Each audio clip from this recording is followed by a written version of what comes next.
بزرگتر از من هستید، ریش سفید هستید، دست این حرفا من خجالت بکشم به شما بگم. حتما علمتون هم از من بیشتره. همونطور که میدونید در سال 1314 توسط رضا شاه اسم پارس به ایران تبدیل شد که به دستور انگلیس و آلمان این امر انجام شد برای تجزیه ایران.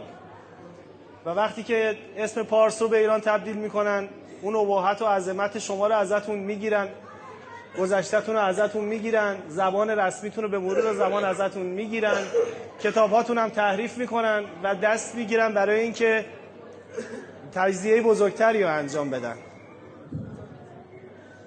شما به عنوان کسایی که تو این سرزمین زندگی میکنید، شما دوست دارید ایرانی باشید یا پارسی واقعا؟ ایران؟ شما آقا همه دوست دارید ایرانی باشید؟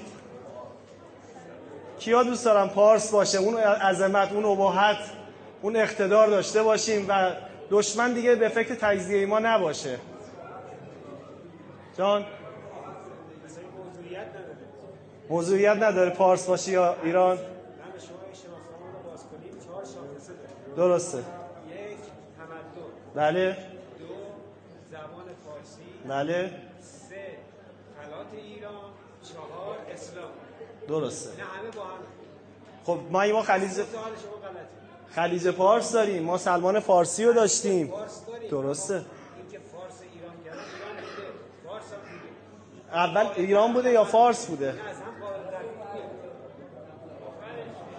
آخرش این که الان هم به خاطر همین تغییر اسم به فکر تجزیه بزرگترن. من همه حرفم اینه، اگر بخوایم گذشته خودمون رو فراموش کنیم به راحتی تجزیه همون میکنن.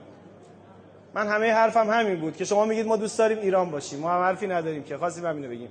صلوات بفرستید برای سلامتی خودتون.